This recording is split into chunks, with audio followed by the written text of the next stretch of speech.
Qué bueno verles en media semana en la casa del Señor. Bienvenidos a Rafael y también a Dani. Rafa, quiero ver. 1 metro y otro metro. Si quieren pueden quitarse las mascarillas, porque estamos cumpliendo con el metro de distancia, 1,5 metros. Bien, pero es como ustedes se sientan más cómodos, ¿eh? Quise pedirles a ellos que me acompañaran a responder el club de lectura por 2 razones. La primera es que el otro día alguien me preguntó por qué pasaba solo a pastores o a profesores conmigo, si el club de lectura era para todos. Y me pareció muy buena exhortación.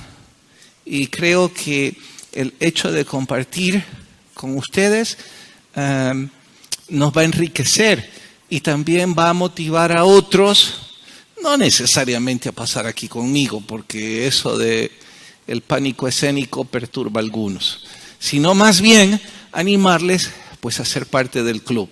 Así es que, sumado a eso, quiero platicar de 2 ministerios que nos atañen en esta noche para los días que se nos acercan, pero avancemos, porque hay tanto que estudiar hoy en el club de lectura que solo voy a abordar 2 de la Biblia. Y por favor, nadie vaya a incomodarse pensando que no le estoy dando la importancia a la Biblia.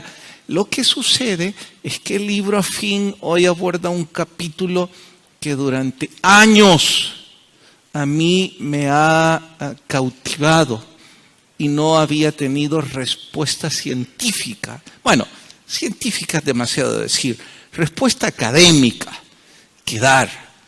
Y hoy estaba anonadado mientras leía eso. Así es que vamos a las preguntas de una vez. Arranquemos con... me gusta la dinámica que yo pregunto y ustedes responden. Es más cómodo. Voy a empezar con Dani. Así es que... No, ¿verdad? Mejor con Rafa. Ok, te vas a sentir más cómodo con... Ok, Rafa. Vamos entonces. Mira, para tu suerte hasta perdí la guía.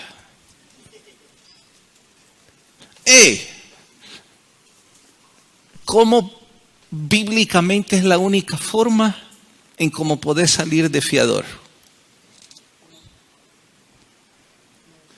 ¿Sí lo subiste? Okay. Pues quizás no es que haya sido avaro toda mi vida, pero creo que eso sí lo he llevado muy bien. ¿Nunca fuiste fiador de nadie? No. Yo creo que bíblicamente la única forma que puedo ser fiador es de mi esposa. Porque como somos una sola carne. Qué mal amigo sos. Lo siento. Pero sí hay una forma bíblica para ser fiador. Sí, pero quizás el hecho de estar sobre esa persona, como la Biblia dice, que tenemos que desvelarnos y estar encima de él y todo ¿No eso. estás dispuesto a desvelarte por nadie? No. Bien. No es muy bíblica tu respuesta. A ver, Dani. Bueno, sí, o sea, la Biblia no dice que no podemos ser generosos, y en el verso lo dice, pero hay una forma, hay una palabra que nos gusta. Pégate un poquito más el micrófono. Es que no podemos dar lo que no tenemos. Entonces, si nosotros vamos a extender una ayuda, no tiene que afectar económicamente o a terceros de nuestra familia, sino que tenemos que dar lo que tenemos y lo que podemos. Entonces, esa es la manera para poder servir de fiador. A ver si entendí bien. Podés ser fiador de alguien siempre y cuando, si no pagan, no le afecta a nadie cercano. O sea, es correcto. Bueno, yo siento, según lo que dice la Biblia, que sí se puede, pero no. Ok, para, porque los dos se escuchan un poco conservadores, pero los que necesitan la firma no les parecen conservadores, les parecen un tanto distantes y casi egoístas. Noten que yo no estoy reprobando vuestra postura, solo estoy aventajándome a la opinión de otros. Ambos son emprendedores, ¿cierto? Quiero compartirles que tanto Rafa como Daniela tuvieron que reinventarse con la pandemia. porque ambos prácticamente se quedaron sin fuente de ingresos producto de esta crisis. Para colmo, Dani estuvo viviendo en Patmos con este servidor aguantándome 9 meses, la pobre, porque ella con mucho amor me dijo, no, pastor, mientras los extranjeros no se vayan, yo me quedo aquí ayudando. Al salir no tenías empleo igual y vos la estabas pasando muy mal igual. Pero los dos se reinventaron, los dos emprendieron un negocio y me imagino que mal no les está yendo, porque ya habrían hecho algún gesto en todo este tiempo cuando yo bromeo, les pregunto algo y me imagino que eso significa que están caminando. Bueno, como emprendedores, seguramente van a necesitar apoyo financiero. Imagínense que necesitan un préstamo confiador. Y si no está uno de sus familiares más cercanos ahí para poner la firma, van a necesitar un amigo. Entonces, ¿cuál es la única forma bíblica para ser fiador? Quizás abonando un poco o enriqueciendo un poco lo que dijo Dani es, para empezar a ser conscientes, si yo tengo la facilidad para hacerlo, porque no voy a dar algo que no tengo. Okay. ¿Qué Y más? la segunda es, ser conscientes si esa persona tiene la capacidad económica para poderme pagar lo que yo le presto. ¿Y si no la tiene? Pues quizás no le puedo servir de Pues fiador no. o prestarle, pero si puedo ayudarle en algo, sí. ¿Dani? No. Ya me dejan que Ahora estás pensando en a quién le vas a pedir la firma. Hoy nadie se la va a dar. Nadie me la va a dar. Bueno, escuchen, hay una forma bíblica. Es estar dispuesto a, si el deudor no paga, yo pagar.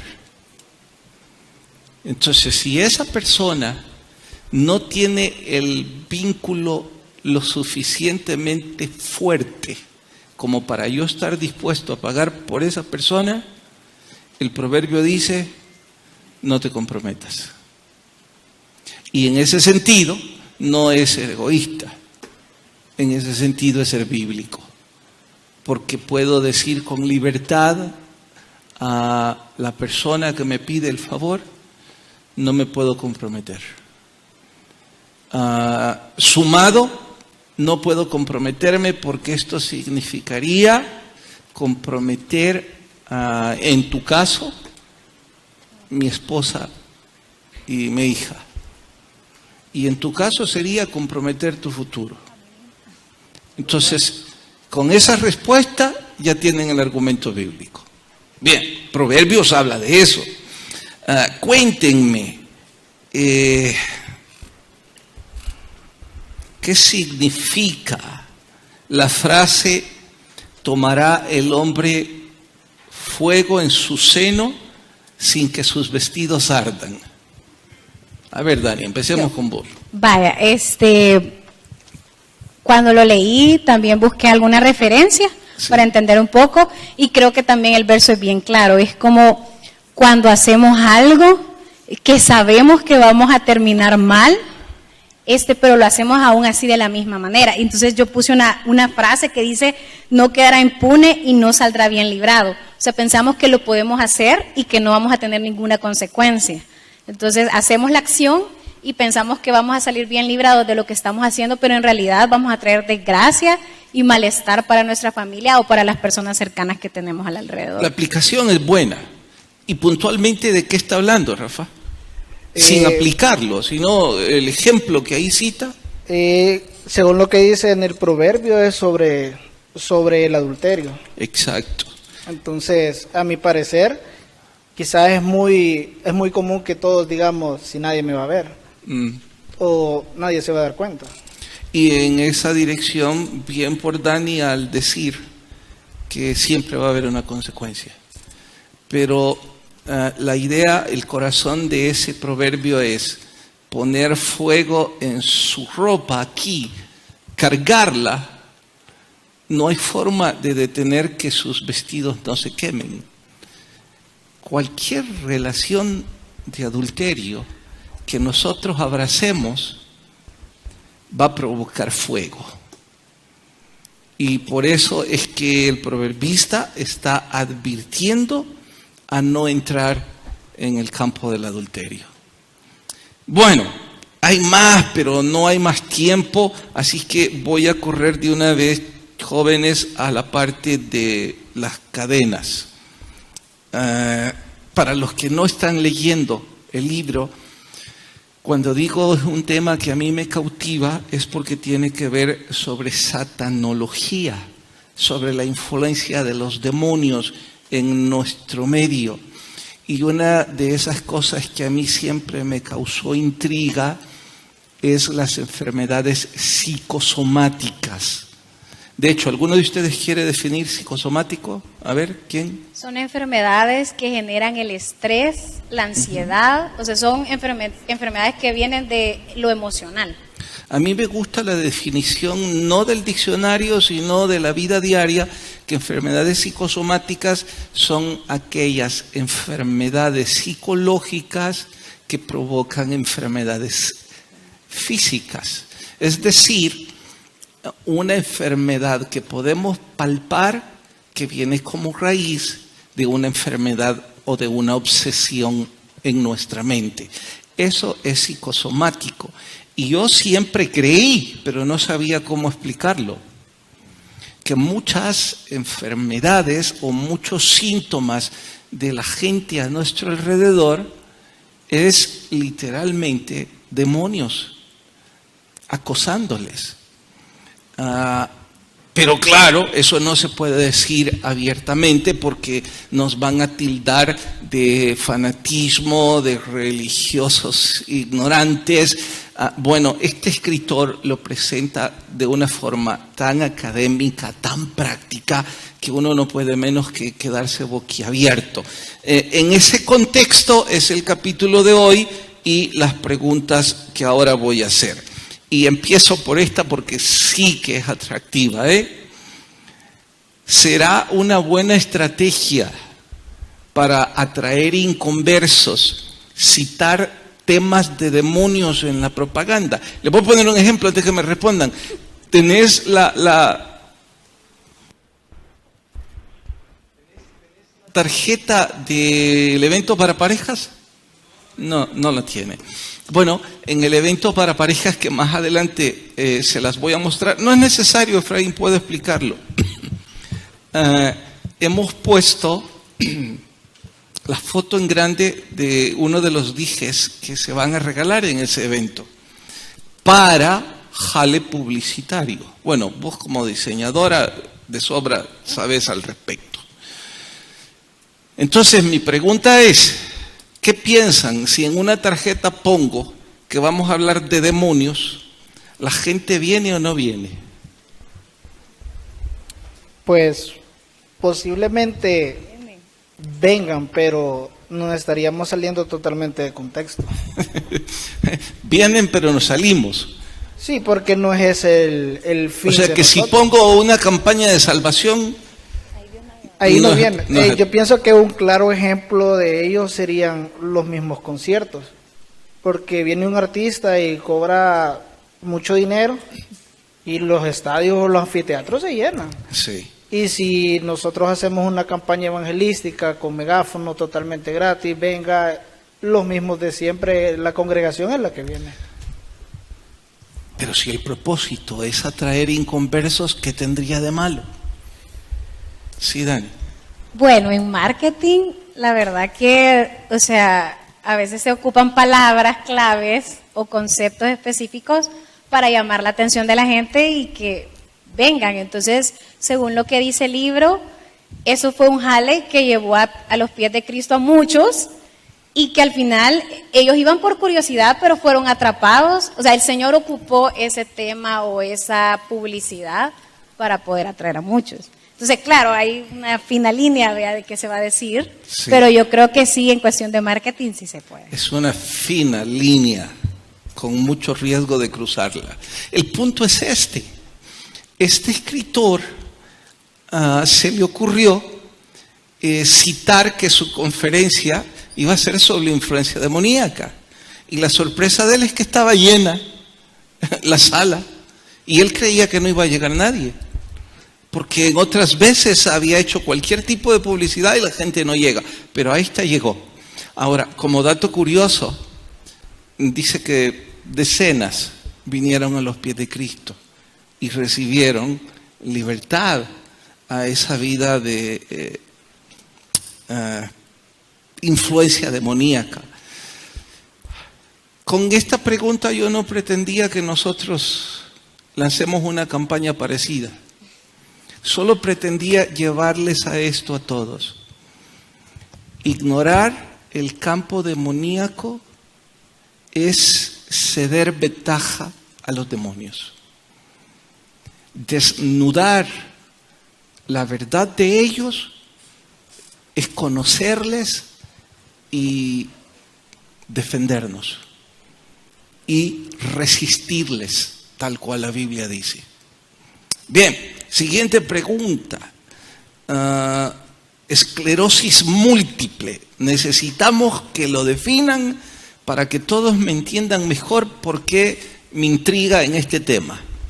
Pues, si en una corta definición, creo que sería cuando el mismo cuerpo se defiende de sí mismo. Uh-huh. Porque dice, lo que yo les estaba buscando, dice que el cuerpo como que se autodefiende y empieza a atacar a los mismos glóbulos rojos, a los mismos nervios. Entonces es como que hay una guerra entre el cuerpo de la persona que, lejos de curarse, está evitando curarse. Bien la respuesta. Sin embargo, ¿síntomas específicos, Dani, de la esclerosis múltiple? Bueno, según lo que investigué, es una enfermedad que afecta al sistema nervioso central. Uh-huh. Y afecta la médula espinal, o sea, uh-huh, todos los movimientos y el cerebro principalmente, uh-huh, que es el que controla todo el cuerpo. ¿Y qué relación tiene esto con influencia demoníaca?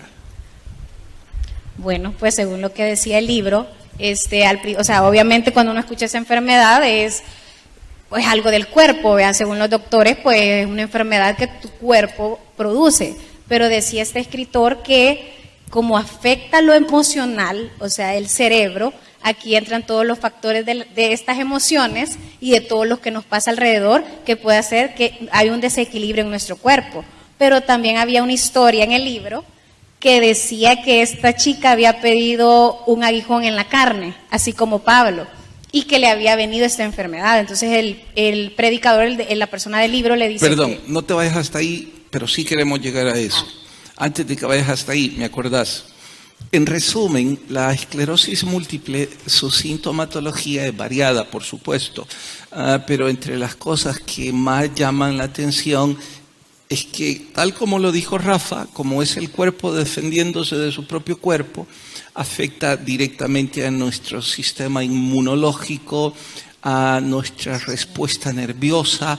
Ahí es donde viene la debilidad, el cansancio, probables migrañas, cambios de nuestra atención, movimientos torpes, hormigueo en el cuerpo. Y les puedo asegurar que algunos de los que hoy por hoy están padeciendo enfermedades dicen, me están describiendo, tendré demonios. Por favor, no vaya hasta ahí. Solo estoy diciendo que el libro recalca que mucha de esta sintomatología no era necesariamente esclerosis múltiple, sino simple y sencillamente acoso de influencia satánica. Que claro está, algunos médicos sin temor de Dios jamás van a darle crédito a asuntos espirituales, pero que él científicamente comprobó que muchas de esas enfermedades o de esa sintomatología podían ser libres simple y sencillamente con la libertad en Cristo. El ejemplo que Daniela estaba mencionando es que la chica, sin conocimiento de Dios ni de la presencia demoníaca, aun cuando ella tenía una relación bastante débil con el Señor Jesucristo, Jamás se le ocurrió pedir libertad por esas cosas, orar por esas cosas, sino al contrario, lo que pedía era un aguijón en la carne. Como Pablo decía que tenía un aguijón en la carne. Pero ¿qué pasaba con ese ejemplo, Dani? Que ella lo había interpretado mal, porque viene el escritor del libro y le dice que Pablo 3 veces había pedido que le quitaran ese aguijón. Entonces, y ella lo estaba pidiendo. O sea, no es que Pablo pidió el aguijón. No lo pidió. Pablo pedía que se lo quitaran, no que se lo pusieran. Ahora, ¿este aguijón en la carne puntualmente era acoso satánico? Bueno, de hecho, la Biblia dice que era dado por Satanás, o sea, él lo escribe Pablo, entonces, bueno, no menciona la Biblia cuál era la enfermedad, pero sí era algo que afectaba a su cuerpo y él dice que era una influencia demoníaca. ¿Querés agregar? No. ¿Saben? Si yo pudiera a las decenas de personas a quienes he tenido el privilegio de darles consejería, decirles hoy, le insistí que su problema es espiritual, no físico. Y pudiera ahora decirles, constátenlo, aquí está dicho de forma académica. Lo que necesitaban era cobijarse bajo la mano de Dios, pero intentaron todo. Quién sabe cuántos médicos, quién sabe cuántos desvelos y quién sabe cuánto intoxicaron su cuerpo cuando podían buscar del Señor. Pero bueno, eso y más está en el libro. Así es que no tenemos más tiempo. Efraín ya puso la luz que debo terminar y debo hablar 5 minutos más con ustedes respecto a 2 ministerios, siempre animándoles, lea la Biblia y lea un libro fin escrito por siervos que ya la historia demuestra que han sido hombres o mujeres inspirados por el Espíritu. Bien, dicho esto, hay 2 ministerios, los voy a repartir. Vamos a empezar a hablar con Campos Blancos. Rafa, ¿cuánto tiempo tenés en ese ministerio? 3 años y medio. ¿Qué es lo que... Campos Blancos, para los que no tienen idea, ¿qué es? ¿Es escuela bíblica para niños? Pero en las comunidades. En comunidades de muy bajos recursos. Sí. ¿Y qué tan bajos recursos, Rafa? Una pequeña descripción. Pues estamos hablando de casas hechas de lámina, sin instalaciones eléctricas, sin tuberías de agua potable, mucho menos de aguas residuales. O sea, ¿Hambre? mucha. ¿Desnutrición? Igual. ¿Abusos? Sí. De todo tipo. De todo tipo. Bien, allí ustedes llegan a una casa comunal o donde les abren la puerta. Pues en algunas ocasiones si la misma comunidad nos brinda las llaves de la casa comunal en algunas otras ocasiones, como en mi caso, donde voy yo no hay casa comunal, entonces lo hacemos bajo un árbol. ¿Y cuando llueve? Dios es fiel. No ha llovido mientras llegan. No. Y muchos niños se acercan, Rafa.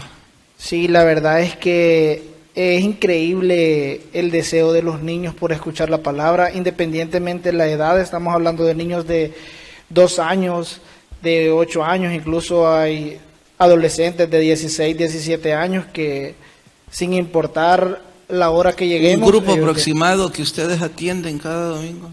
A la comunidad donde yo voy estamos hablando de entre 35 o 40 niños. ¡Wow! Es un grupo enorme. Cada domingo. Todos los domingos. ¡Wow! ¿Y cuántos Campos Blancos tenemos como iglesia? Pues después de la pandemia nos hemos quedado únicamente con 4. ¿Y antes? Teníamos alrededor de 8. La mitad entonces. ¿Y los 4 o los 8 con el mismo número aproximado de niños? Sí. Algunos tienen, bueno, o tenían muchos más o andan por ese número. O sea que fácil y sin exagerar una pizca, decimos que como iglesia atendíamos un poco más de 320 niños cada domingo en el Ministerio de Campos Blancos. Más porque de hecho la fiesta que le hicimos a los niños acá, creo que fueron 225 los que vinieron, ¿verdad? Más o menos. Y solo eran, Hoy que solo son 4. solo son 4. Y lo hicimos a base de lista, no es que en el día se sumaron más niños, sino que fue por lista de asistencia O sea que limitada. si hubieran dicho el que quiera, vinieron 400. Sí, fácilmente sí. Me dijeron que solo hay 4 campos abiertos. ¿Por qué? Pues cuando pasó la pandemia, muchos servidores empezamos a obedecer y empezamos a ir a las misiones. Algunos, De hecho, perdón que te interrumpa, vos fuiste uno de esos sí, que inmediatamente se abrió, regresaste al Campo Blanco. sí, de hecho, cuando nosotros abrimos, no habían maestros, porque o el Señor les llamó El riesgo. a otro ministerio, o simplemente no sé qué pasó. El miedo de la pandemia. Digamos mejor para que nadie se sienta incómodo, el riesgo y el cuidado que obligaba la pandemia. Podría ser. Pero se supone que todo eso se alivió en este momento, ¿no? Sí, pero creo que el deseo de volver a servir como que se apagó en su corazón o la verdad no entiendo, porque al menos en nuestro caso anhelábamos como otros ministerios que se pudieran aperturar para poder llegar y volver a servir. Entonces hoy hay 4 campos blancos que no podemos abrirlos porque no hay maestros. No hay maestros. Eso significa que son cerca, si pongo 40 por campo blanco, 160 niños que no reciben la palabra porque no tenemos quien les enseñe. Porque no hay quien vaya a predicarles. Bueno, yo me imagino que, por eso en realidad les pedí a ellos que mejor lo dijeran, porque claro está, dicho del labio del pastor, suena a otra especie de propaganda para hacer ministerio, pero dicho de labios de alguien que está ahí cada domingo con su esposa, vas con tu esposa a ese ministerio, Sí. Imagino tiene mayor peso. Y aquellos de ustedes que no están involucrados sirviendo al Señor en nada, ¿qué riesgo hay de hacer eso? El mismo riesgo de ir a trabajar, el mismo riesgo de subirse a un bus, el mismo riesgo de venir a la iglesia O de ir al supermercado. o de ir a un supermercado. Entonces la única razón para no hacerlo es no tener la disposición del corazón. ¿Qué deben hacer los que quieren ir, los que se sienten ahora llamados? Pues acercarse, si el domingo tienen el deseo, acercarse a cualquiera que ande una camisa de color azul que diga Capilla Infantil, o acercarse al check-in de Capilla o a Tulio. ¿A qué hora o a se Bani. van? ¿A qué hora se van? Nosotros nos vamos, bueno, nosotros todos, la mayoría está el culto de las 7 acá, después del primer culto nos vamos a servir. Reciben el culto de las 7 y se van a servir al culto de las 9. Sí. Entonces, si alguien quisiera ir a ver para tener una impresión, basta con que vengan a recibir culto de las 7 y después se van con ustedes a las 9. Sí, de hecho, si la idea es ir a ver, como dice usted, pues la verdad es que se va a enamorar, porque no puede un cristiano llegar a ese tipo de lugar sin sentir el deseo de compartir la palabra del Señor a esos niños que con tanta sed se acercan, nos abrazan, porque nosotros no llevamos un gran refrigerio, por decir que les vamos a dar refrigerio, o somos unos grandes maestros graduados de unos grandes seminarios de teología, sino que lo único que hacemos es llegar y compartir la palabra del Señor, alimentar lo que ya nos alimentó a nosotros. Y ya que lo dijiste, no llevan refrigerio. Sí llevamos, pero es una galleta, un jugo, o sea, es algo que fácilmente pueden comprarlo en una tienda. ¿Y eso es presupuesto de lo que la iglesia les da o ustedes lo ponen? No, y queda la iglesia. Es que no sé. No, nosotros lo damos. Me acabo de ver muy mal, Fue usted, no yo. pero preferí verme mal para empezarlo a hacer. Porque Amén. sí, porque ya entiendo por qué te mandaron a vos. Porque si no lo estamos haciendo hay que empezar a hacerlo. Lo menos que podríamos hacer es eso, ¿no? Que la iglesia todas las semanas disponga algo para que ustedes puedan llevar a esos niños. Y eso significa que hoy está saliendo de sus bolsas. Sí, siempre. Esperaba que respondieras con esa avidez el club de lectura también. Es que ya calenté. Okay. Bueno, voy a cambiar tema mejor porque sigo, saca más dinero este. Dani, con vos queremos hablar sobre Patmos. ¿Patmos está por arrancar de nuevo? Sí, ya pronto, a finales de febrero, perdón. Ahora ya no son 4 meses. No, ya no. ¿Cuán- Es menos 3. 3 meses ahora.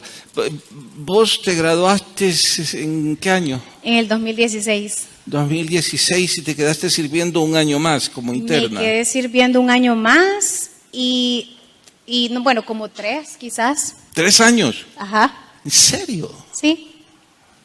Wow, ¿y qué te quedaste haciendo tanto tiempo?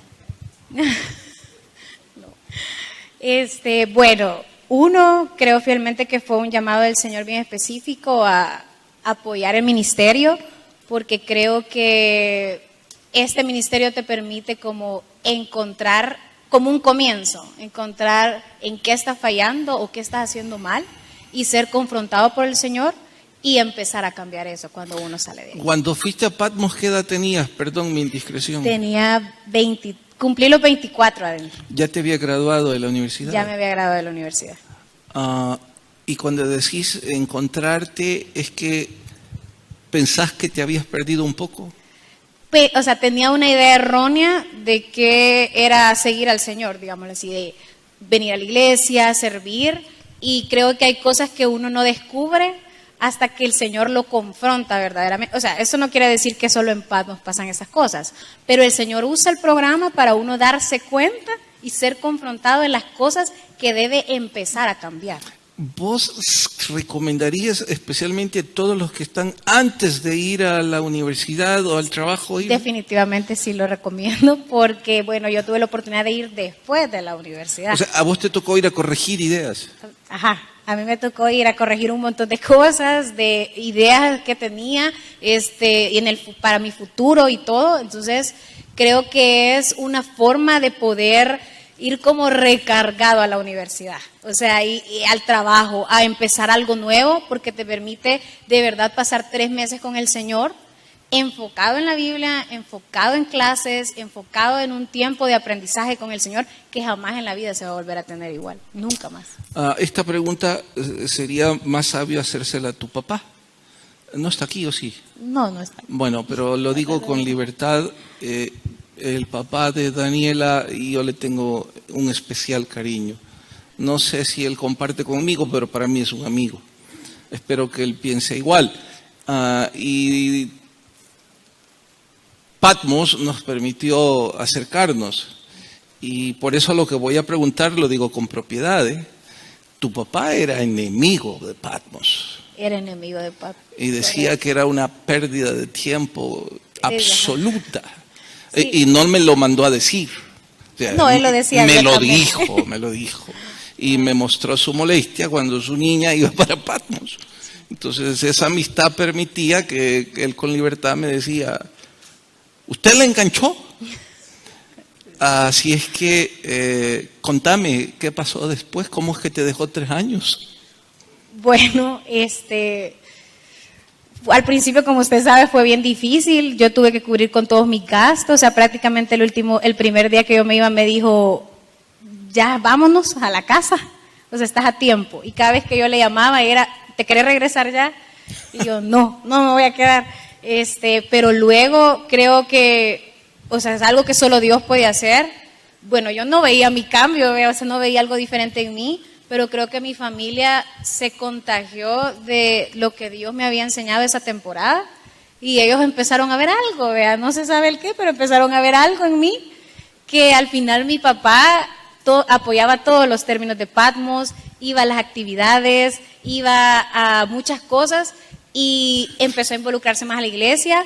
luego él se bautizó, se acercó más a la iglesia, y no digo que eso haya sido por mi cambio, por mí, sino que creo que Dios no solo afectó mi vida, sino que afectó a las personas que tenía alrededor. De hecho, becó cantidad de estudiantes, tu Sí. papá. Sí, Y como ya no tengo tiempo, voy a terminar con esto, porque hay 2 becas todavía totalmente, hoy no es media beca, sino que alguien así como el papá de Dani en otros términos, becó o medio becó a alguien becó para 2 estudiantes más de la iglesia. Así que si alguien, papá o joven, estuviese interesado, por favor platique con Dani o con mi hijo o con cualesquiera del staff de Patmos, y pues que Dios les guíe.